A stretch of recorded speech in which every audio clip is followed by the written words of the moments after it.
Hi, this is Russ Brialt with the Shroud of Turin Education Project, and just wanted to I wanted to chat just for a minute about some news that's been circulating recently. It was published in I know in the Wall Street Journal in May 15th of 2024, picked up by other news services as well, and it's interesting how it relates to the Shroud of Turin. And the headline on the Wall Street Journal was Flood of Fake Science Forces Multiple Journal Closures. And then the subheading is Wiley to shutter 19 more journals, some tainted by fraud. And this has become a real crisis in academia. And it's been going on for quite some time. And I'm going to read you the first two paragraphs off of this article.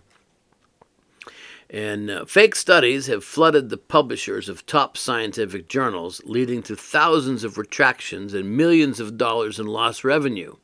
The biggest hit has come to Wiley, a 217-year-old publisher based in Hoboken, New Jersey, which Tuesday will announce that it is closing 19 journals, some of which were infected by large-scale research fraud.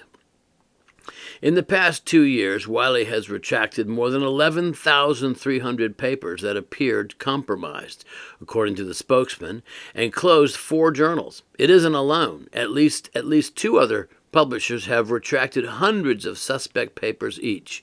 Several others have pulled smaller clusters of bad papers. This goes on. It's a four-page article here, but it speaks to this propensity to commit fraud, and for the sake of getting something published. And actually, this impacted the Shroud of Turin. In 1988, the Shroud was carbon dated by 3 different carbon dating labs. One in Tucson, Arizona, one in Zurich, and one in Oxford, England. And the British Museum served as the kind of the organizer, the overseer of all 3 laboratories, headed up by that time by a man known as Michael Tite.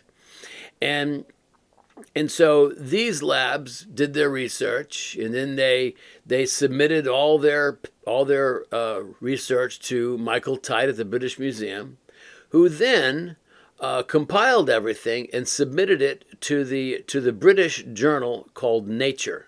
And that's where the results were published the very next year in 1989 in Nature, and where they rendered their verdict that the Shroud had a date range of 1260 to 1390 with a 95% confidence factor.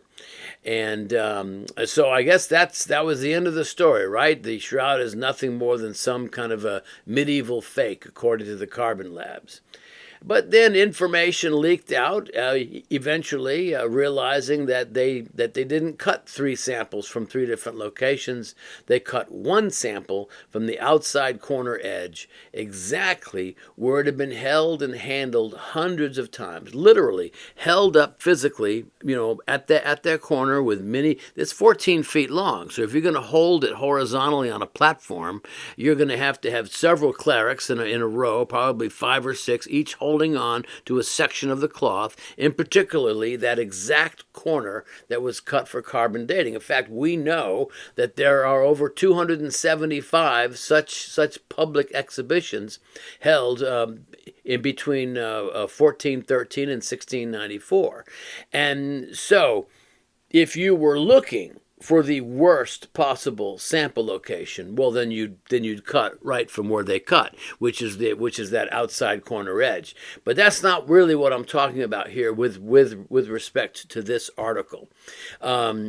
But it just shows that that even in the cutting of the samples, they violated the sampling protocol that was established in 1986, 2 years earlier.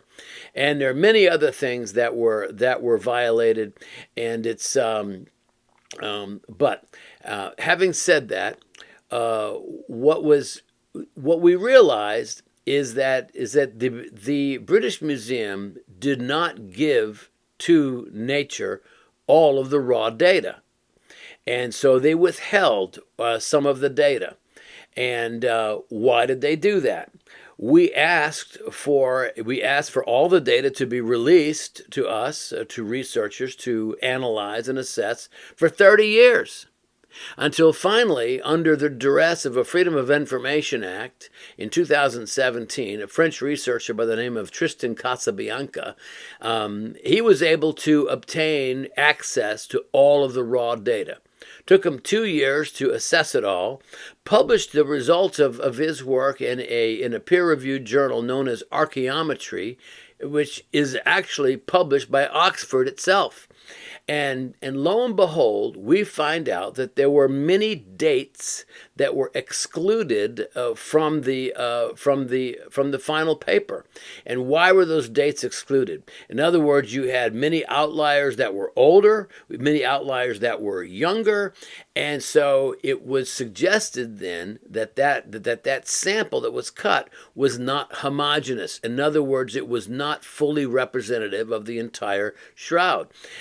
Why did we have all these different outliers? And the reason all the data was not submitted to Nature to be published was because if they had, they would never have achieved their 95% confidence factor, which every journal paper tries to achieve.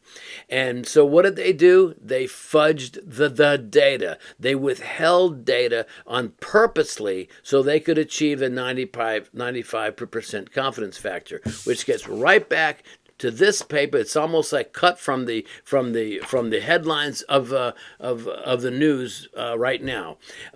So this fudging of the data is not a new thing. It's been going on for years and years and years, and it even impacted the Shroud of Turin, because now we know that had they published all of the data, they would never have been able to publish their article, because it would not have met the statistical reliability factor. In other words, when you're using multiple laboratories, in this case there were 3 laboratories, there kind of is an unspoken rule that you had to have at least a 60% correlation among all of the laboratories involved. And I think 60% is giving them a broad stroke. I mean, why not 80%?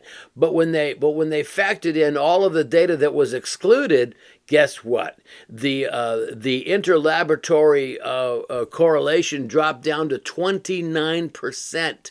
So no wonder they couldn't publish all of the data. It would have never been published. And so once again, this is just another example of how this carbon dating has become such a fiasco. And it's fortunately, there are new dating methodologies now that are suggesting first century, and so I would.